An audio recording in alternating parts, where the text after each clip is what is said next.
name is Kristen and this is Kristen Craves Books. It is that time of year again, time for the mid-year book freakout tag. I am going to do a mix of the original tag and some of the questions that Kayla from Books with Lala came up with, so I will leave both of those videos linked down below. If you are not a content creator but you still want to answer these questions, I will leave all of the questions down below. You can copy and paste and fill it out in my comments because I love when you all do that, and I'm always curious what everybody is reading, their thoughts. If not, just let me know what the best book you read this year was, what the most disappointing book you read this year was, and just how your reading is going overall. And that is a good segue into the first question because it's actually one of the questions that Kayla came up with. And I think it's a good one to really start thinking about your reading and maybe changes since we're halfway through the year and things you want to improve on. It's got my wheels spinning. So the first question is, how's your reading going? And it's one of those things that while you're in it, you don't really realize how your reading is going. You're just going with the flow. That's just the kind of person I am. But looking back on my stats, I've read about 70 books this year, which is incredible, but not a ton of standouts. A lot of 3 stars. A lot of 3 stars this year, which is odd for me, and more DNFs than ever. Now the DNF thing, I'm not complaining about at all. I think just as the years go on, I am more open to DNFing.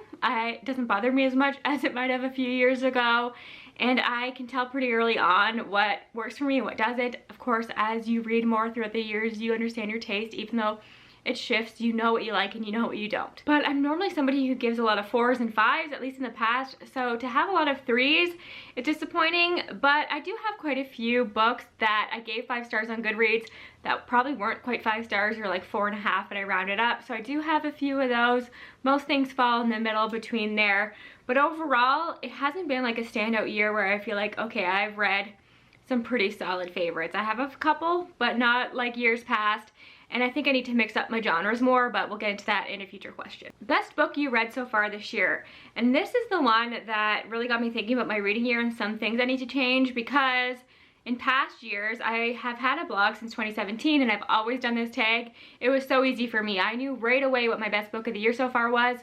This year I struggled, and there are a few contenders, but no real standouts. Like by far, that's my favorite book of the year. But the one that came to my mind first, and I think is probably true, is Evocations by S.T. Gibson. I don't think I talk about this one quite enough for how much I really did enjoy it. There's just something about S.T. Gibson's writing that works for me. I like anything to do with the occult. I like the characters and the relationships that are explored in this book. It's not a universal recommendation by any means, but if it's for you, it's really gonna work for you. And yeah, it's just one that stayed with me and I continue to think about over time, and to me that is the epitome of a favorite book. If I read it, love it in the moment, and then never think about it again, I don't know that I consider it a favorite. This one I've sat on and grown to appreciate more and more over time. And then the other one that stands out as a favorite is, again, one I probably don't talk about enough, but I've just thought about it a lot. It did a lot of things, it subverted a lot of tropes, and I adored it. And it's Princess Florinda and the 40 Flight Tower by Tasman Muir. I've read all of Tasman Muir's novellas, never read Gideon the Ninth. I'll get to it, I own it. It'll happen, I'm just not ready. But this one is the princess trapped in a tower trope, but it does not go the way that you would expect. Even when that trope is often turned on its head, it's turned on its head in a specific way, this one doesn't do it. So we're obviously following this princess. She's at the top of this tower, waiting for a prince to rescue her. They never get past the first floor, so she decides that she's gonna descend herself. And we see her go down all 40 floors and what happens there and what that does to her over time. And it's brilliant. There's a great side character as well. I loved the humor in this. Really memorable read. Too bad it's a subterranean press, so it is very, very expensive to get a physical copy, but I did listen to the audiobook at Everand, so if that caught your eye, it is available there, and I'm sure you can get the ebook, but I would love to have a copy for my shelves because I love that book so much. It's just so, so expensive. Best sequel you read so far this year, and look at me, I have options. Normally I'm like, oh, I only have one book for this, so I guess that's my default answer. I had many, many to choose from, so that is something that's going well in my reading in 2024, so I will take that. But these two I don't think are going to be surprised. The Girl in the Tower by Catherine Arden. I could have picked the third book as well, but actually I think the second book is my favorite in this trilogy. Finally read this series in 2024, still holds up, Love the atmospheric writing in this one. Love the retelling aspects of it. I just think that this is brilliant. I don't think you get much better historical fantasy than this. I won't go on about it. You've heard of this series, but I think of the three, this is my favorite. And then I haven't talked about this yet because I haven't done a wrap up in a couple months. It's been a weird couple months. I think that's kind of affected my thoughts on my reading year so far, but I'm really getting back into it in July. I can feel it already. I finished something already that I really loved, but was this in May? This must have been in May that I read this. And it's Emperor of Ruin by Django Wexler. This is the third book in the, I always have to read what this series is called because it throws me off. It's the Burning Blade and Silver Eye series. The first book is Ashes of the Sun. Last year I read Ashes of the Sun, read the sequel.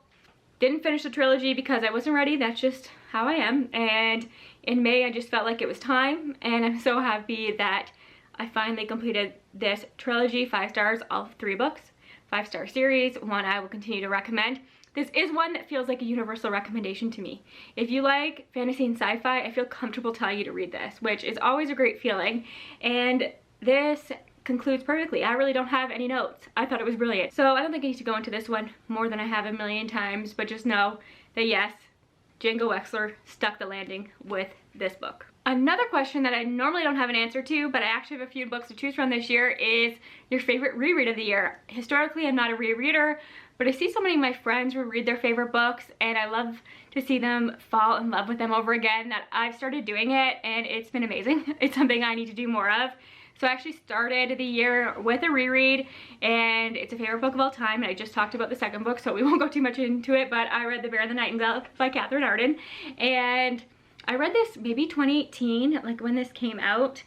Absolutely loved it, and continue on with the series, yada yada yada, you know the drill. But this holds up. It's fantastic. I was so absorbed in this world and Catherine Arden's writing. It was the perfect way to start the year, and I tabbed it, and I'm going to try to tab my rereads from now on. I didn't with this next one I'm talking about because it's just one that I flew through, but I'm not the biggest annotator, but I think for rereads it makes sense and it works. And then the other one of my favorite books of all time, my favorite Tea Kingfisher. You knew Tea Kingfisher was coming up in this video. She'll come up again, but A Wizard's Guide to Defensive Baking, my favorite of hers. And I was a host for the Amazing Readathon in June, and we had to pick 5 of our favorites, and this was one of mine, and I saw so many people reading and loving this, and I was so worried because I love this book so much. So if you read this for that readathon and you loved it, I'm so happy because it's amazing, and I reread it and it's just as wholesome and good as I remember. I love the main character in this book. I love that there's a sourdough starter named Bob. I just love everything that is happening in this, and it's just so quintessential Tea Kingfisher to me when she writes in this middle grade space, and I adore it. So it held up fantastic. A genre you've been loving / reading the most, and it's fantasy. I've read a ton of fantasy, but I was looking at my Storygraph stats, and I've read almost as many romances this year, which I think is interesting, but I think that's probably because I read a lot of fantasy romances, so you get them both in that case. But I need to mix it up. As much as I love fantasy, I need to be reading more horror. I think I read more horror in 2023, definitely, than I had this year. I just read a horror book and loved it. It's actually I Was a Teenage Slasher by Stephen Graham Jones. I'll talk about that one soon. It's not quite out yet, but it's fantastic. And it just reminded me that I really do need to mix it up. I think part of why I'm feeling a little bit mad about my reading year is because I'm not mixing it up enough. And I'm just somebody who thrives when I'm reading different genres. That's just who I am, but it's so easy to feel the FOMO for fantasy. I'm always so excited about fantasy books, and then I forget that, yeah, I love contemporary romance. I love lit fic. Lit fic I really need to embrace again. I love like weird fiction. I obviously love horror, so I just need to mix it up a little bit more. But yes, I've read a lot of fantasy this year, and there's been some really great ones, but hopefully to mix the genres up in the rest of 2024. New releases you haven't read yet, but you want to, of course, there are thousands of these. There are so many. I post new release videos every single month, and I barely make a dent in the books that I talk about in those videos. But 2 that I own that really stood out to me and are calling to me are Where the Sleeping Girls Lie by Farida B.K. Yamende. I really did like this author's first book, and this falls into that category of genre that's something different from what I've been reading this year. It's more dark academia. It's a mystery. It is YA. I've been hearing some good things about it, but people don't seem to be talking about it too much, which actually kind of intrigues me more. It might be a good one to save for the fall, but at this moment, it's calling to me. And then we have a sequel that I thought I would read the moment it came out, but again, I was in a weird reading place, and I haven't gotten to it yet, but I really need to. I'm so excited for this. Is The Book That Broke the World by Mark Lawrence, the sequel to The Book That Wouldn't Burn, which was one of my favorite books of last year. This is so much shorter than the first one, which I think is very interesting, and there's a better chance that I'll read it because it's on the shorter side. But I love this cover. I love this world. I think the library in here is really interesting. I loved our main characters, and I can't wait to see how that relationship develops in this book and where the world goes.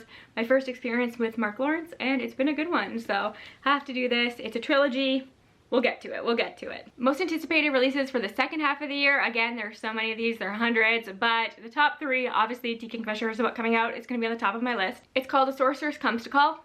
Don't know what it's about, don't care. I actually have an e-arc of it, so am I saving it? We will see. It's calling to me, obviously, because it's Tea Kingfisher, and I've been hearing good things about it already, so that's number one. Number two is definitely The Book of Witching by C.J. Cook. You hear me rave about C.J. Cook all the time. I feel like at this point she puts out a book a year and it always ends up on my best books of the year list. So the fact that this one has witches, The Lighthouse Witches by her, is one of my favorite books ever. Another book from her with witches. Cannot wait. Counting down the days. I actually have a calendar, like a countdown on my phone for the release of that book. That is how excited I am for it. And then The Lotus Empire by Tasha Suri, another author I adore. The Jasmine Throne, one of my favorite books. You'll see the sequel come up in a future question on this tag. And then the final book in the trilogy comes out sometime in the fall. Really, really excited for that. I feel like we've been waiting for that for a while. Biggest disappointment, I actually have two. The first one is Murder Road by Simone St. James. Simone St. James is one of my go-to authors for like supernatural thrillers, because it's hard to find ones that I really, really like, and The Broken Girls and Sundown Motel are two of my favorites ever, and I recommend them to this day. And I'm so excited for this new one from her because I loved the premise of this couple getting lost on a highway, picking up a hitchhiker, bringing the hitchhiker to the hospital. They die, and the cops think that our main characters have something to do with it, but obviously there'd be a supernatural twist to it because it is Simone St. James.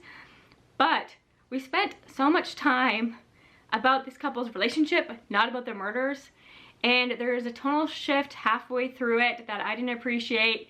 I think this is the first book of hers that I've read that wasn't dual timeline, and I know dual timeline doesn't work for everybody, but it hits for me, and I love the way she does it, where you are in the present and then you are looking at events from the past, and I think she's just brilliant with that. This is set in the 90s, and we stay in the 90s the entire time, but you could easily have done a past timeline on this one because there's been a history of murders on this road. So I would have loved to see more of that and less focus on this couple navigating all the stuff. Like, I didn't really care about them at all, and I just wasn't connected to it. Didn't love pretty much anything about it, so that is really sad to me. And then another major disappointment, which is such a bummer, is The Honey Witch by Sydney J. Shields. I should have loved this. It's cozy fantasy, cottagecore fantasy with witches. It has Kristen's name written all over it. I know you're shocked I didn't love this. I just didn't love it. First of all, don't go into this one expecting a romance. You don't meet the romantic love interest until 40% in, 50% in, and then when you do meet her, she's not my favorite. I actually liked Marigold as a main character despite how naive she was. I didn't understand what she saw in Lottie. I liked it that the magic in here was unique. I thought that the focus on honey as like almost a potion was really special and could have been really cool if it was explained a bit more. There were some time jumps in here that were confusing. I wish we sat in certain moments longer. And then the last 25% or something, we got some ridiculous scenes. I did a whole live discussion of this one with the Black Hat Book Coven. I will leave a link to that down below. In all honesty, I like this one the least. It's beloved by a lot of people, and I can see why some people would like it, but oh, I struggled with it. So just not a win for me, and it was so disappointing because, again, this screams Kristen. Biggest surprise. I didn't have a ton of surprises this year, which is why I feel like I'm just being safe with my book choices. I need to push myself out of my comfort zone a little bit more, but I have a couple of romances. So the first one is Ready or Not by Cara Bastone. This was a surprise because the whole focus of this book is around a trope that I can't stand, the surprise pregnancy trope, but the way it was handled made it work, and I actually liked it. because you as a reader go into this knowing that the main character is going to get pregnant at the beginning of the book, and it's not like a third act breakup kind of thing. It's not like what brings a couple back together. It's not your typical trope, and I thought it was well done. So it's best friend's brother, and it follows her throughout her pregnancy, and I just thought it was so romantic and sweet. Cinnamon roll love interest, and yeah, it's one that really took me by surprise, and I'm glad that I listened to the hype for this one and gave it a chance. This next one is a 3-star for me, but it's one that I had a really good time with, and I read in an afternoon, and it's This Summer Will Be Different by Carly Fortune. Her first book, what's that one called? Every Summer After, was a complete mess, but I ate that up. I had so much fun with it, and I know why people don't like it, but I thought it was a blast. Her second book, Meet Me at the Lake, I couldn't get through. I DNF'd it, so I was thinking maybe my experience with the first book was just like a one-hit wonder kind of thing, reading it at the right time for the right mood. But then Libro FM gave me access to her new book, This Summer Will Be Different, as an audiobook, and I thought, okay, I wasn't gonna read it, but they're giving it to me. I might as well try it because I did love the first one, and I actually really enjoyed it. 3 stars, but a fun 3 stars, and I don't regret reading that at all. I think it's a good summer book. It's another best friend's brother romance, which in my head I don't think I like, but obviously I like it, and maybe that's where some of the surprise comes in for me as well. I loved how Canadian it was. If a romance is super Canadian, it seems to hit for me, and it just felt really nostalgic somehow, and I liked the characters, and they had great chemistry, and yeah, it worked. I liked it. New favorite author, I think I have to go with Danielle L. Jensen, because I think she is, and I also have a Fadington Blood here, I think she's the only author who I read first from this year and then read multiple books from and really loved.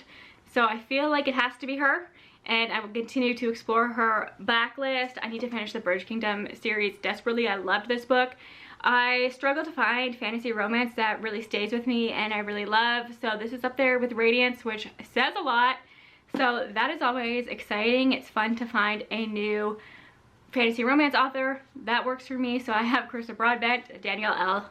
Jensen, Kimberly Lemming, obviously Grace Draven, and yeah, so it's nice to kind of find another author to put there and I can rely on. And then for debut author, I decided to go with Caitlin Rozakis, who wrote Dreadful. I loved Dreadful so much, and I hope that she continues to write this kind of humor because I think she does it so well, and it's hard to make humor work for me specifically, and I was eating this up. We got a lot of these books where the main character is a villain. I Was a Teenage Slasher, for example, that I just read, has that, and they tend to work for me. I love that. I love to see how an author can make you root for a villain, and the way that this author did it in Dreadful was so unique and so much fun, and I just ate this up. I thought it was incredible. Newest fictional crush, you know, at this point, if the character is a cinnamon roll, I'm gonna love him. So the first one is Justin from Just for the Summer. There's something about Abby Jimenez's heroes that works for me. I have bookmarks of all of her heroes, I think. Not Justin yet, but Daniel. Daniel's still my number 1, but I do appreciate Justin and how much he fought for our heroine in this one and all the sweet things that he did, and I just thought he was incredible. I loved him so much. So yeah, go Abby Jimenez, you always hit. Then I also went with Laurent from The Spell Shop by Sarah Beth Durst. He doesn't have the biggest part of this book, but what we do get of him, he's super sweet, he's super caring, he's like the boy next door. He's always pined for a main character. It's adorable. Newest favorite character, I have a few because I am a character-driven reader. Gav from Dreadful, the book I was just talking about. He is a villain, but he wakes up with no memories, and you see him kind of learn what his past self has done, and he hates himself for it, and I loved him for that. And he's starting to make amends, and he just hates his past self, loathes him, thinks he's an absolute jerk, and oh, it was so funny. It really worked. I thought Gav was fantastic. Shasheshin from Someone You Can Build a Nest In, another villain perspective, but in a completely different way. Shasheshin just embraces that she's in fact a villain, and then she has a sapphic romance, and I ate it up. I thought it was such a good time. So give me all of the villain POVs, because apparently that is my shtick, and I'm gonna love that character. Oh, and I also have to throw in a non-human character. I feel like I always do. Kaz from The Spell Shop, a sentient spider plant. What else do you need to know? A book that made you cry. So many. Of course, you have to put a Kennedy Ryan on your list, because if I'm reading a Kennedy Ryan book, there's gonna be tears. I don't think I've ever read a book from her that didn't make me cry. But Before I Let Go took that to another level. Trigger warnings for anything to do with pregnancy and child loss. It was devastating, but Kennedy Ryan always handles difficult topics really well. Rooted for the romance in this one, and I can understand why it's so popular.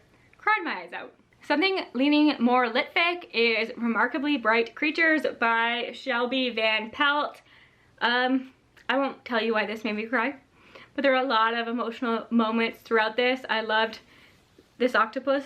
Enough said. And then one I don't own yet, but I desperately need a copy of, is A Love Song for Ricky Wilde. If you've read that, you might understand the moments where I cried. Another one that was just emotionally touching for me. A book that made you happy, one that I just read in June, is The Undermining of Twyla and Frank by Megan Bannon. And this was so sweet and adorable. It follows older characters who are kind of soldiers in this world. This is actually the sequel to The Undertaking of Heart and Mercy, and actually we just got a cover reveal for the third book this morning. I was looking at it, and I'm so happy we're getting more because I think there's potential for all the books in the series to just get better and better. And the second book was everything. It's best friends to lovers. They're truly best friends. They were both married in the past. She lost her husband and he got divorced, and they stayed really, really close.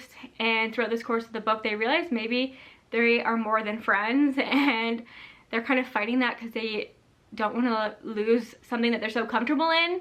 But then there's also dragons. There's a baby dragon. They find like a dragon egg or baby dragon, I think, at this point, and he becomes attached to them. And oh, I loved it. It's so cute. Made me so happy. I had a smile on my face the entire time I was reading that one. The most beautiful book that I received this year was actually a gift from a friend, and I will cherish this always. This was the sweetest thing. I was so surprised when this showed up on my doorstep, but she knows how much I love Pride and Prejudice. So Pride and Prejudice by Jane Austen, but this edition, this is like the iconic cover. When I think of Pride and Prejudice, I think of this cover with the peacock on here, and I about cried when this showed up on my doorstep. I don't have a copy like this at all. I have so many editions of this book. One of my first videos on this channel, and probably the video that has the most views on this channel, is my Pride and Prejudice collection, and it has grown from there, but this is standout favorite. Not just because it's gifted from a friend, though that is definitely part of it. It is just so beautiful. This is the Cranford Collection edition, and I just love everything about this. It is so dang pretty. I display it with pride, and I will cherish it always. I love it so much, so thank you. And finally, the question that I'm ending this tag with is what books do you need to read before the end of the year? And I'm looking at these two books, and I feel like they could have been my answers last year. I have to go back and fact check myself and then just shame myself because I feel like this could be the case. But here we go. Sword Heart by T. Kingfisher. Everybody's favorite T. Kingfisher. People ask me all the time, have you read Sword Heart? You must love Sword Heart. Kristen, why have you read Sword Heart? It's because of that. I'm not ready to have a new favorite T. Kingfisher. So, yeah, I just have to. I know it's gonna happen one day in 2024. We will see. And then The Oleander Sword by Tasha Suri. Was this on my answer last year? I feel like it had to have been. I'm gonna have to check myself, but remains true today. But in my defense, the third book comes out in the fall. My plan is to reread the first one, then marathon the rest of the series. So, makes sense, right? That's gonna happen. These are bigger books, but I just love that first book so much, and I know a lot of people love the sequel as well. So yeah, 2024, it's the year. So those are all my answers to this tag, one of my absolute favorites. We need to bring tags back to YouTube. I feel like I've been seeing people say that more and more, but they're so much fun to do and to watch, and I love that you can participate in the comments as well. So if you want to answer any of these questions, let me know down below, and I'd love to chat about it all with you. And until my next video, thank you again for your support. Bye for now.